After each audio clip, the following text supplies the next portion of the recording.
მოგესალმებით, ეს არის პოდკასტი დასწრება თავისუფალია. პოდკასტის მესამე ეპიზოდის სტუმარი არის ლუკა ხიზაძე. სალამ ლუკა. გამარჯობა, სალამე. მადლობა, რომ დავხმდი, მოხვედი. როგორ ხარ? კარგად, როგორ ხარ? არა მიშავს, მადლობა. მოკლედ, ლუკა ხიზაძეს ყველა იცნობს როგორც აქტივისტს. ახლა გვინდა გვესაუბრო შენს ცხოვრებაზე, ზოგადად აქტივიზმის მიღმა.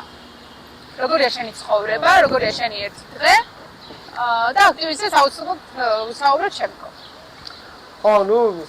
იდეაში ეხა ამ მომენტში აქციის და აქტივიზმის გარდა სხვა არაფერს არ ვაკეთებ ყოველდღიურობაში, თუმცა მანამდე ჩემი ცხოვრება იყო ძალიან ისეთი მარტივი, ჩვეულებრივი.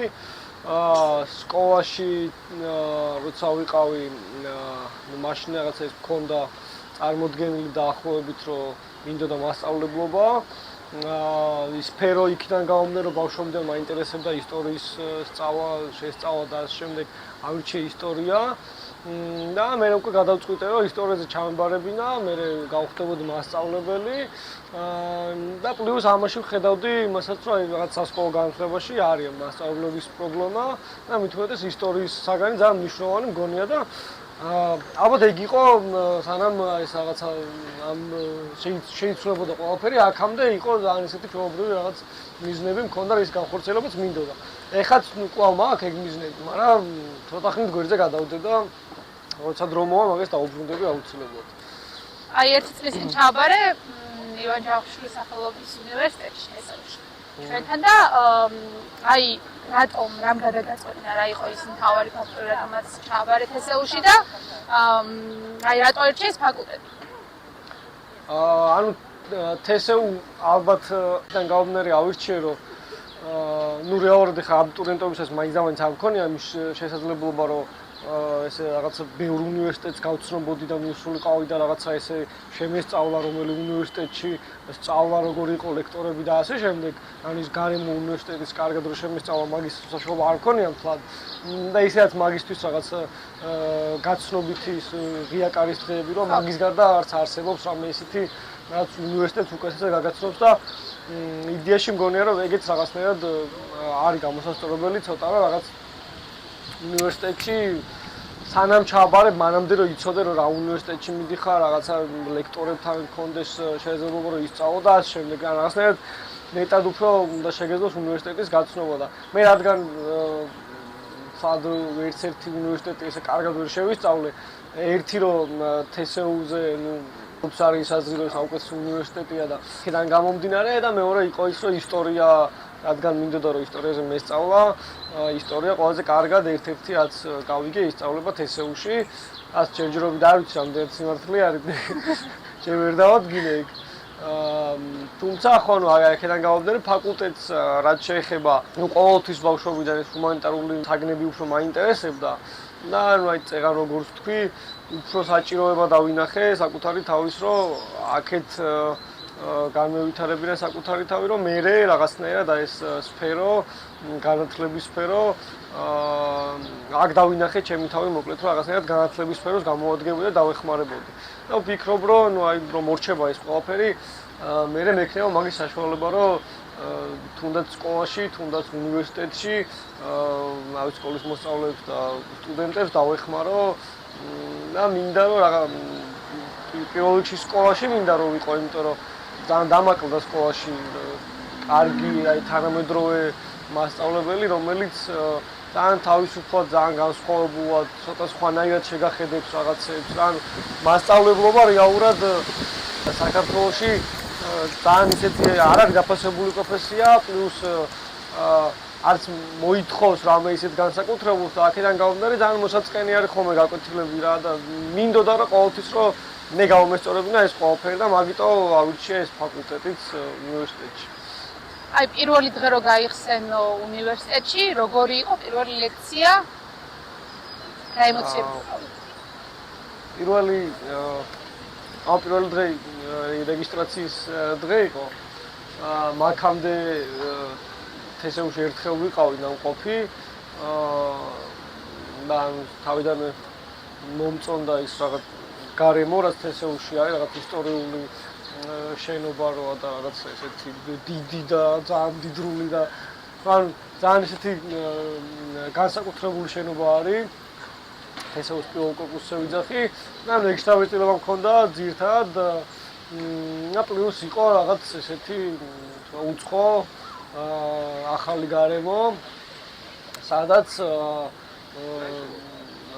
მოლოდინები, ასე რომ ვთქვათ, რაღაცნაირად ისეთი რაღაც მედიანად პოზიტიურად ვიყავი და მქონდა ძალიან დიდი ინტერესი, რომ ეს გარემო შემესწავლა. პირველი ლექცია მქონდა, რასაც დავესწარი, ფილოსოფიის ლექცია იყო. მანდაც იდეაში აი რაღაც იგივე შთაბეჭდილება დამრჩა, იმიტომ რომ ჩემი ის ლექტორი, ვინც ჩამიტარა პირველი ლექცია, იყო ასაკოვანი კაცი და რაღაცა თავის გამოცდილებებზე გვიყვებოდა ამ თესეულთან დაკავშირებით რაღაცა ესე როგორ განვითარდა ამდენი ხნის განმავლობაში და რაღაც ეს სიძველის და ეს იდეადის განცდა დამიტოვა თესეუმ და მაგის მერე უბრალოდ რადგან პროტესტში ჩავერთე, მაინც და მაინც არ მქონია საშუალება, რომ ნორმალურად რომელიმე ლექციას დავსწრებოდი და გამეგრძელებინა ეს სწავლის პროცესი და ეგ შთაბეჭდილება დამრჩა და ამის მერე უფრო სხვა რაღაცები მოხდა და სხვა ამბებია. კი, ამაზეც ვისაუბრებთ.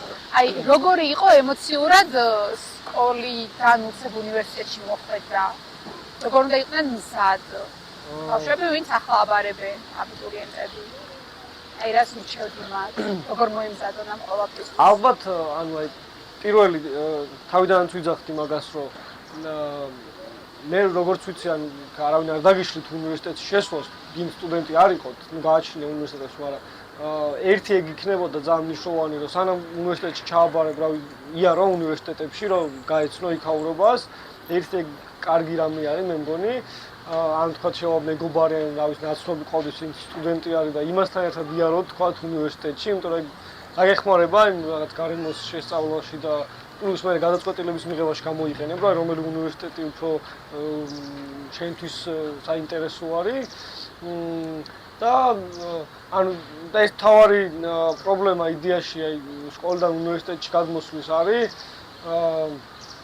აი რაღაც აი გაუცხოების მომენტი რო გაქვს, რაღაცნაირად არ ხარ მზად, ანუ სკოლაში რეალურად არ გამზადებენ იმისთვის, რომ აი მე როგორი იქნება სტუდენტობა, რა სკოლაში გამზადებენ იმისთვის, რომ შენ ეროვნულები დაწერო, ეგეც თავად ვერ გამზადებენ, იმიტომ რომ ძირითადი სკოლის მოსწავლეები მაინც რეპეტიტორებთან ემზადებიან ხოლმე, მაგრამ ანუ ეს სკოლიდან რო გადმოდიხარ, ნამდვილად არ გაქვს სწორი აღქმა, სწორი მოლოდინები, რომ აი რა იქნება უნივერსიტეტში, რა როგორ იქნება სტუდენტობა, უფრო ძალიან ზოგადი აღქმა გაქვს, რომ რავი, უნდა ისწავლო ბევრი აი რაღაცა და სხვა სახის დავალებები გააკეთო და ასე შემდეგ და აი კონკრეტულად რაღაცა მომზადებული ვერ შეხვდები უნივერსიტეტს, სტუდენტობას, თუნდაც ლექციები სხვანაირია, ვიდრე თქვათ გაკვეთილი შეიძლება იყოს იქ სემინარები და ასე რაღაც განსხვავებული ნიშან-თვისებები აქვს უნივერსიტეტს და სტუდენტობას, რაც არ აქვს სკოლის მოსწავლეობას და ვერ ნახულობს სკოლაში. და მგონია რომ მაგისთვის უნდა გამზადებდეს სკოლა, თუმცა არ გამზადებს უნივერსიტეტისთვის რეალურად სკოლა და მაგიტომ ახლა როგორც მე ისე სხვა სკოლის მოსწავლეები, ვინც უნივერსიტეტში ჩაირიცხა და პირველკურსელები არიან, მგონია რომ ძალიან ისე მომზადებლად შეხვდნენ სტუდენტობას და ჩემს შემთხვევაში ეგ იყო, რომ მაგარი წარმოდგენა არ მქონდა, აი კონკრეტულად რა უნდა მეკეთებინა უნივერსიტეტში, ჩემს ვერ ხვდებოდი რეალურად რა, აი ჩემ ადგილს უნივერსიტეტში და ასე შემდეგ და გონია რომ ხო აი თავარი პრობლემა მანდ არის, რომ სკოლაში უნდა მოამზადოს სკოლამ როცა დაამთავრებს ეს მოსწავლე, რომ უნივერსიტეტისთვის იყოს მზად.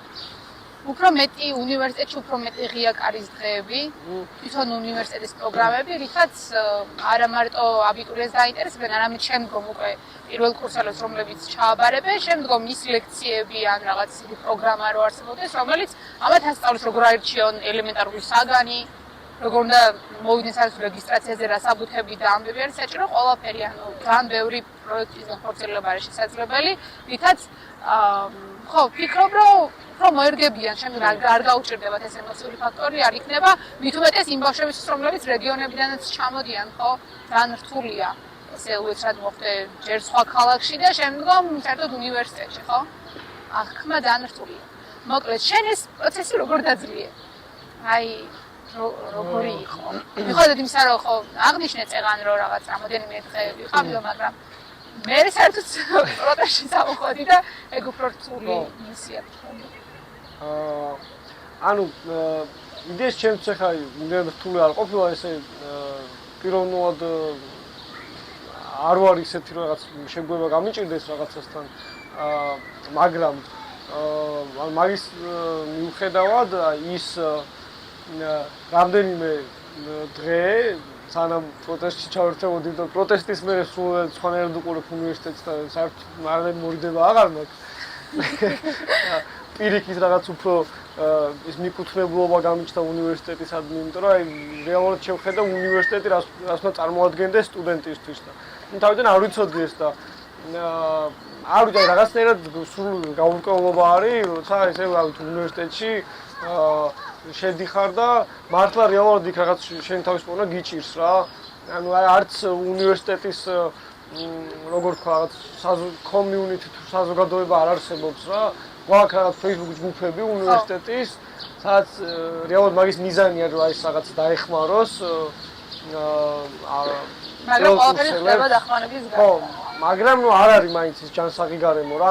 რეალურად რაც იყო თქვა თავიდან თბილისის სახელმწიფო უნივერსიტეტში რომ ყავდათ თესეუს რაღაც საზოგადოება და ეს მთავარი მიზანი ხო სახელმწიფო უნივერსიტეტის დაარსების იყო ეს რომ საზოგადოების ცნობიერების ამაღლება, აი რაღაცა ეროვნული სულისკვეთების საქართველოს მაშინ ხო უწევდა საქართველოს რომ აი ეს რაღაცა დამოუკიდებლობის ხო ის პროცესი რაც იყო რომ საქართველოს არის საქართველოს ერი არის დამოუკიდებელი, თვითმყოფადი, აი ამაზე ემსახურებოდა უნივერსიტეტი და იმ საზოგადოების შექმნას ემსახურებოდა უნივერსიტეტი, რომელიც აი ამ საქართველოს დამოუკიდებლობას დაიცავდა, სხვა ინტერესებზე იდგა რეალურად უნივერსიტეტი მაშინ და სხვა ინტერესებზე დგას ეხლა და რაღაცა დაკარგული აქვს ის ყველაფერი რაც თავის დროზე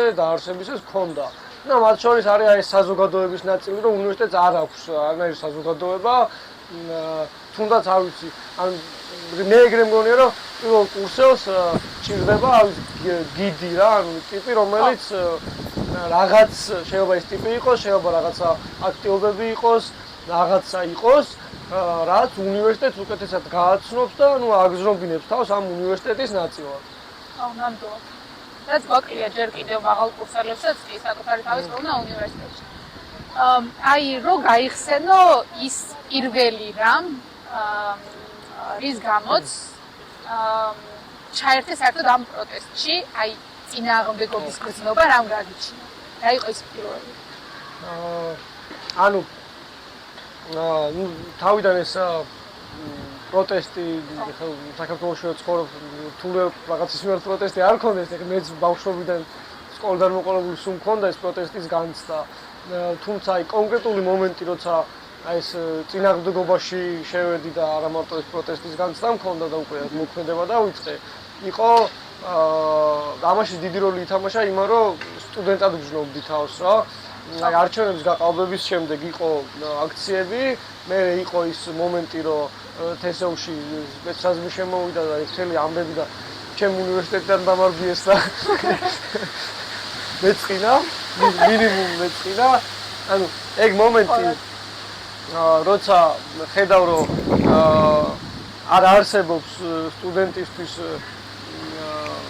არც უნივერსიტეტი რომელიც მას მხარს დაუჭერს, არც არ ვიცი რექტორი იქნება თუ სხვა რაღაც უნივერსიტეტის სახელით ვინმე რომ ადგეს და სტუდენტს მხარი დაუჭიროს, ესეთ რაღაც არ არსებობს და რეალურად შენ როგორც ჩვეულებრივ რიგით სტუდენტს არ გაქვს იმის საშუალება რომ სადღაც იპოვო საკუთარი თავი, სადღაც იპოვო ადგილი, სადაც აი ეს თავისუფლად საკუთარ აზრს გამოხატავ და არ ვიცი გააპროტესტებ რაღაცას და ასე შემდეგ და ანუ აი ამის ამ ყველაფერს მივხვდი მაშინ, როცა ნუ რავი ჯერ იქ უბედური დარბევები და ასე შემდეგ ძალადობა რაც იყო სპეცრაზმის და ძალოვნების მხრიდან გასაგებია, თუმცა აი მეორე ნაწილი რომ უნივერსიტეტში რომ ხედავ სპეცრაზმს, არ არის ეგ ნორმალური დასანახი, ყველას გვახსენდებოდა მაშინ რომ ბოლოს რუსული არმიის ნაწილები იყო იქ თესეუს ეზოში და მერე აქ ქართულმა ოცნებამ შემოიყვანა მეორედ ძალოვანი სტრუქტურა და ეს სპეცრაზმელები და თავისი იარაღით და ასე შემდეგ.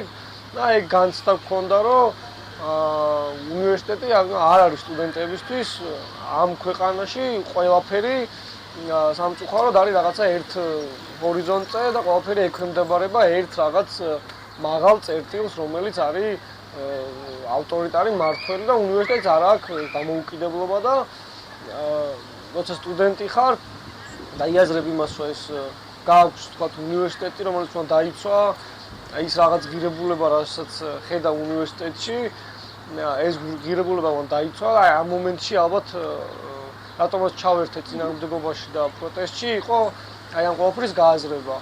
და მინდოდა რომ ამის წინააღმდეგ დამეწყო ბრძოლა და პლუს ყავდა ადამიანები, ვინც იქ გავიცანი, პროტესტში გავიცანი ადამიანები, ვინც ჩემაზრზე იყვნენ და ამანაც ძალიან დიდი мотиваცია მომცა. აი თქვენ შემდგომ ჩამოაყალიბეთ სტუდენტური მოძრაობა სახელწოდებით თავისუფალი აუდიტორია. თავიდან 2 კვირის განმავლობაში იყავით თესეუში, დაიკავეთ ფოიე და შემდგომ ხელმეორე დღეს შეხვედით 66 დღის განმავლობაში აფინავდით რის ნაწილიც ვიყავი მეც და აი როგორ დაარსდა საერთოდ ეს მოძრაობა და როგორ განვითარდა შემდეგ ეს მოძრაობა და ახლა რა საქმე?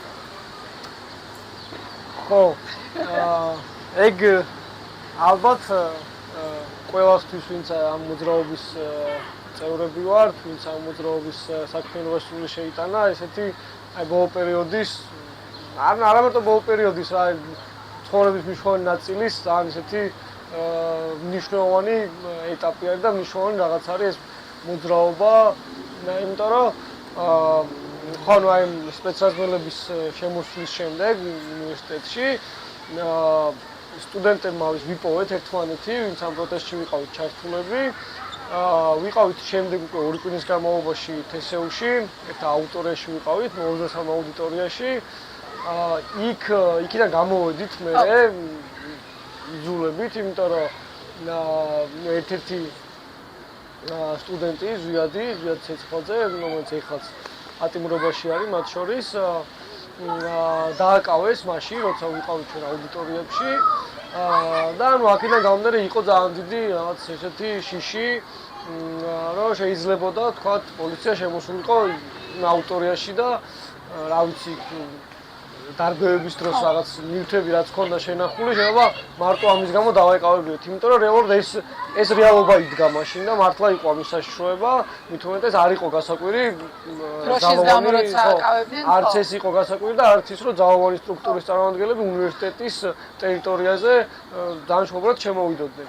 ამიტომ გამოვედით უნივერსიტეტიდან და მერე დავიწყეთ აი ამ ერთი რომ ხარდაჭერების მოძიება გვინდოდა იმ ადამიანების, ვინც ჩვენ გვერდით იქნებოდნენ და ამიტომ დავაარსეთ ეს მოძრაობა თავისუფალი აუდიტორია, ეს სახელიც იქიდან არის რომ უნივერსიტეტის განთავისუფლებისთვის ვიბრძვით. გვინდა რომ ყველა აუდიტორია, ყველა კორპუსი უნივერსიტეტის იყოს თავისუფალი და სტუდენტებს ეკუთვნოდეს. და დავიწყეთ მოკლედ ამ თანამებრძოლების შეკრება ერთი სახელის ქვეშ, ერთი მოძრაობის ქვეშ. მერე გქონდა სხვადასხვა აქტივობები, აი უნივერსიტეტის კორპუსთან მიკრებოდით, სტუდენტებს ვესაუბრებოდით, სტუდენტურ მარშებს ვაწყობდით ხოლმე. და ძირითადი მიზანი იყო ამ მოძრაობის, რომ აი ამ პრობლემაზე საუბარი უფრო მეტად გაგვეხშირებინა, გვესაუბრა ამ პრობლემაზე და უნივერსიტეტში შეგვეტანა ის პრობლემები, რაც არის უნივერსიტეტის გარეთ და სამწუხაროდ, რადგან უნივერსიტეტი არ არის თავისუფალი, არის ჩაკეტილი გარემო, არის რაღაც ცალკე სამყარო, ის ყველაფერი რაც გარეთ ხდება, ის უსამართლობა რაც გარეთ ხდება, უნივერსიტეტში არ შედის, იმიტომ რომ ჩაკეტილი არის ეს კარები და გვინდოდა რომ უნივერსიტეტში შეგვეტანა ეს პრობლემები და უნივერსიტეტი ყოფილიყო ადგილი სადაც სტუდენტი შეძლებდა საკუთარი აზრის დაფიქსირებას და აი ზუსტად ამიტომ შევედით მე 66 დღის განმავლობაში თესეუს შეიძლება პილოტ კორპუსის მთავარ ფოიეში ვიყავით. იყო თავიდან რაღაც სახის წინააღმდეგობა რომ იქ დავრჩენილიყავით ან საერთოდ შევსულიყავით ან ამ შემდეგ, მაგრამ ეს როცა რაღაც სტუდენტებს აი ეს მთელი გულით გვინდოდა და აი მუხტით ვიყავით რომ უნივერსიტეტი ჩვენია, ჩვენ გვეკუთვნის, ეს წინააღმდეგობა არ აღმოჩნდა პრობლემა და ამ 66 დღის განმავლობაში აი ძალიან ბევრ აქტივობას ვაკეთებდით, კინოჩვენებები, ლექციები, ის კომუნიკაცია სტუდენტებთან, მათ შორის აი ეს პროტესტის და გარესამყაროს ხო რა უსამართლობას გარეთ ხდებოდა ამის შიგნით შემოტანას რო ვიძახი, ეს ამის ერთ-ერთი მაგალითი არის მუზეუმი გავაკეთეთ პროტესტის, სადაც ქონდა ის ნივთების სურათი, რაც ასოციაციას გაძლევს აი პროტესტთან დაკავშირებით რაღაც ნიღაბის, გაზის რითაც გაზს გვესწროდნენ მოკლედ და 1000 რაღაც ქონდა, რაც აი საინტერესო იყო ყოველდღე როგორც კი ფოიეში შემოხვიდოდი იქ გვეწყო ხოლმე და ყველა გამვლელი ნახულობდა ამას. და ანუ თავადაც იყო მე მგონია ეს ლექციები იყო, იმიტომ რომ უნივერსიტეტში რეალურად არ არის ხო საუბარი აი პოლიტიკაზე არ არის საუბარი აი ამ პროტესტზე და სამწუხაროდ არ აქვს სტუდენტს იმ საშუალება რომ ისაუბროს იმ თემაზე, რაც თვითონ აინტერესებს. ხო, თავისუფლად ისაუბროს. და იმ ლექციებზე, რომელსაც ჩვენ ვაწყობდით ხოლმე, ყავდა ლექტორები, ატარებდნენ ხოლმე ამ ლექციებს, რომლებიც ჩვენ მხარეს არიან, რომლებიც ჩვენ გვიჭერენ მხარს და ზუსტად იმ თემებს განვიხილავდით ლექციებზე, რაც ჩვენ გვინდოდა, რაც სტუდენტებს უნდოდათ. და მე მგონი რომ ძალიან კარგი იყო ის ყველაფერი, იმიტომ რომ შევქმნით უნივერსიტეტში თავისუფალი გარემო, რომელშიც ყველა სტუდენტი არის უნივერსიტეტის ნაწილი და ეკუთვნის უნივერსიტეტი ყველა სტუდენტს. აი, რას მოუწოდებ იმ სტუდენტებს, რომლებიც არ არიან ჯერ პროტესტში ჩართული? ან უბრალოდ ამ ყველაფერს მიიჩნევენ და ამართლებენ იმით, რომ ისინი არ ეხებიან პოლიტიკას და აპოლიტიკურები არიან? ანუ რასეთყვი? როგორ უნდა ჩაერთო? ხო, ანუ მე მგონია რომ მოწოდებით არ მოუწოდებდი არაფერს. ბევრჯერ გვისაუბრია სტუდენტებთან და ბევრჯერ მოგვიწოდებია რაღაცები და როგორც ჩანს არ არის სწორი ფორმა ეს მოწოდება. ნუ მხოლოდ ამ თემაზე იმას ვიტყოდი, რომ რეალურად როცა მსგავსი რთული პერიოდი გვაქვს ხოლმე, გინდ ქვეყანაში, გინდ საზოგადოებაში, რაღაც ეტაპზე და საწყის ეტაპზე ადამიანების ცოტა რაოდენობა არის ჩართული ამ პროცესში, ადამიანების ცოტა რაოდენობა იაზრებს რეალურად, რომ ეხლა უნდა იმოქმედოს. და შემდეგ უკვე არის გარდამავალი ეს კულმინაციის ეტაპი, როდესაც ამ მცირე ჯგუფის იდეას უკვე იზიარებს და უერთდება უმრავლესობა. ამიტომ მე მგონი რომ ეხლა არის ეს მომენტი ზუსტად, რომ ხალხის რაღაც რაოდენობა, უმრავლესობა ხვდება იმას, რომ ეს უსამართლობისთვის ბრძოლა, ხო, ამ რაღაც ქვეყნის დამოუკიდებლობისთვის, თავისუფლებისთვის ბრძოლა არის სწორი, ანუ ხვდებიან ამ ყველაფერს, იაზრებენ. მით უმეტეს სტუდენტები იაზრებენ, რა პრობლემების მოტანა შეუძლია ჩვენთვის ამ ხელისუფლებას, არალეგიტიმურ ხელისუფლებას, თუმცა აქ არის მომენტი, რომ ვინც მოქმედებს და ვინც რეალურად იბრძვის ამ ყველაფერთვის, ეს არის მცირე რაოდენობა ხალხის. და საბოლოო ჯამში, როდესაც მივაღწევთ იმ მომენტს, როდესაც რაღაცა ეს დიდი მასა ადამიანების მიხვდება, რომ ეხლა უნდა იმოქმედოს, ანუ თვითონ აიღებს პასუხისმგებლობას, რომ მისი გადასაწყვეტია, მისი ვალია უსამართლობის წინააღმდეგ ბრძოლა და საკუთარი ქვეყნისთვის ბრძოლა, არავის აღარ დაჭირდება მოწოდება რეალურად, იმიტომ რომ საბოლოო ჯამში ვერავის ვერაფერს ვერ დააძალებს, სანამ თვითონ ვერ გაიაზრებენ, რომ მათი გამოსვლა, მათი ქმედება არის აუცილებელი. ამიტომ ერთადერთი ეს ძნელი პერიოდი არის გადასალახი და ყოველთვის გვექნება იმის იმედი, რომ უფრო მეტი ადამიანი შემოგვიერთება და დადგება ჩვენ გვერდით. იმედია გამოფხიზდებიან და იმოქმედებენ. რთულია, განრთულია. მოკლედ, ჩვენმა წინა სტუმარმა ნინო ყარაცხელიამ შენ დაგიტოვა კითხვა. რომელსაც ახლა შენ მოგასმენინებ მე. და შემდეგ შენ უნდა დატოვო ჩვენი მომდევნო სტუმრისთვის სიტყვან კითხვა, რომელსაც შემდგომ ეტაპზე ის საუბრობს. აი, კითხვა. თუ კითხვა არის რაღაც რა სჭირდებათ პოლიტიკურ პროცესებს? ეს კითხვა? რა სჭირდება პოლიტიკურ პროცესებს? რა სჭირდება პოლიტიკურ პროცესებს? ხო ეს ძალიან რთული კითხვაა. აი შენი კითხით რა. მარტივად. პოლიტიკურ პროცესებს რა სჭირდება?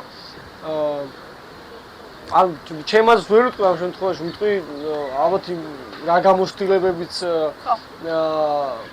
მინახავს არ მაქვს მიღებული მთლად გამოცდილება, რომ ჩემი აზრი თქვა ამ შემთხვევაში, რა გამოცდილებებიც მინახავს ამ რაღაც მწვავე პოლიტიკურ სიტუაციებზე, როცა ვთქვათ აი მთელი ქვეყნის გარშემო არის რაღაც ესე დიდი პრობლემატური საკითხი და მე აი პრობლემური საკითხის გადაწყვეტა ხდება რაღაცა რევოლუციის სიტუაცია სხვა ვიცი მსგავსი ვითარებით.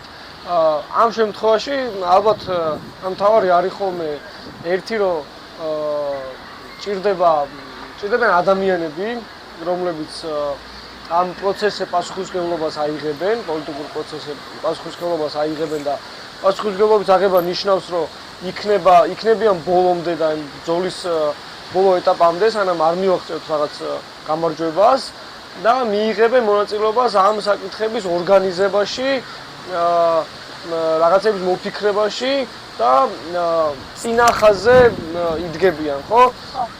ყავს ჩვენ პოლიტიკოსები და ყავდა ყოველთვის, თუმცა მთავარი პრობლემა არის ხოლმე ეს, ანუ პასუხისმგებლობის აღება, ის რომ თუ ლიდერობა გინდა, მაშინ უნდა ადგე და რაღაცები გვერდზე გადადო და შეგეძლოს საკუთარი თავი გასწირო და მეორე რომ შეგეძლოს რომ არა უბრალოდ ამ ადამიანებს წინ დაუდგე და უთხრა რომ მოდი ეს გავაკეთოთ, რაც ხდებოდა ხოლმე, ხო, აი ნოემბერ-დეკემბრის აქციებზე მანამდე პოლიტიკოსებს რო ქონათ აქცია, ხო, ანუ რეალურად შედეგს იმიტომ ვერ ვაღწევდით, რომ არ იყო რაღაც რისთვისაც გამოვდიოდით გარეთ, არ იყო რაღაც რისთვისაც უნდა მიგვეღწია. რეალურად ჭირდება ამ ყველაფერს ორგანიზებულობა, რაღაც სახის გზა, რა გზითაც ჩვენ ვაღწევთ გამარჯვებას, ხო? ეს უნდა იყოს ძალიან მკაფიო, ძალიან მარტივი და უნდა აერთიანებდეს მთელ საზოგადოებას, ხო?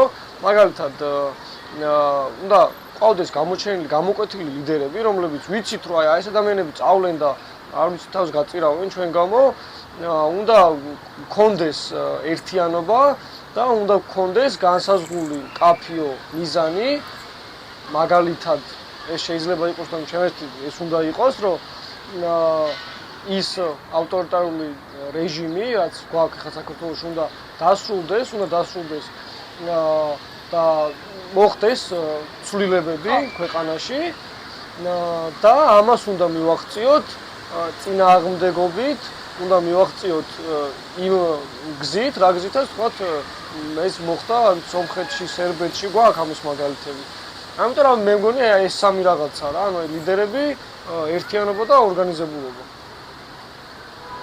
კარგი, აბა, შენი კითხვა. რა საუბრობ ეს მომდენოს? ხო, ანუ მე ჩემთვის ახლა მთავარი საკითხი აი ამ პროტესტში უფრო არ ჩართულ და ეს საკითხი უფრო არის. ამიტომ მე ყველა ადამიანისგან მაინტერესებს ამდენი ხნის განმავლობაში ჩვენ არ ვიცი, სულ უყურებთ ერთმანეთს რა იმ აქციებზე და ბევრი ადამიანია, ვინც ერთ აზრზე ვართ და გვინდა ანუ რაღაც ევროპული თანამედროვე საქართველო. მინდა რომ აი შემდეგი სტუმარი ვინც იქნება, შეიძლება ეს თავისი სფეროდან გამომდინარე იყოს ან თავისი ინტერესებიდან, თუმცა აი კითხვის ფორმულება არ ვიცი როგორ იქნება ზუსტად, მაგრამ როგორი საქართველო უნდა. ან როგორ საქართველოს იცურვებდა, სადაც კარგად და კომფორტულად იგრძნობს და სამართლიანად იგრძნობს თავს. შენ როგორ წარმოგიდგენია ესე მომდევნო წლები? აი მომდევნო წლები. არ ვიცი, ალბათ კიდე იქნება, ანუ ერთ-ერთი რაც ვიცი არის, რომ დასვენება არ მოგვიწევს რა. ანუ მალე ვერ მოვახდენ ცვლილებებს და ალბათ 10 წელი მაინც გჭირდება რომ ვიწვალოთ რა. ახლა ჯობია რომ ბევრისთვის ვიყოთ მზად უფრო. ხო. ძალიან დიდი მადლობა ვიკარო იყავი ჩვენი სტუმარი. და ძალიან საინტერესო იყო ჩვენთან საუბარი. ხო, ყოველთვის დავიყოთ მზად. მოკლედ მეგობრებო, დაგვაფოლოვეთ YouTube-ზე, TikTok-ზე, Instagram-ზე, Facebook-ზე. გამოყვებით, თუ მოგწონთ ჩვენი პოდკასტი, სურთ ჩვენთან საუბარი. მოდით, მოგწერეთ, პირველ რიგში მოგწერეთ, შემდეგ მოგიწევთ და ისევ ისაუბრეთ ნებისმიერ საკითხზე, რადგან სურთ რომ ისაუბროთ. ჩვენთან არ არის გამოყოფილი თემები, სახელმწიფოებიდანაც გამომდინარე, ველოდებით და ბოლოს ანუ შეუძლებელია ყველაფერი დავასრულო. ისე რომ არ აღნიშნო თავისუფლება ყველა რეჟიმის თავისუფლება მათედევიძეს, ვიატეცხოვდეს, ეზოტუპეს. აბა დროებით მეგობრებო.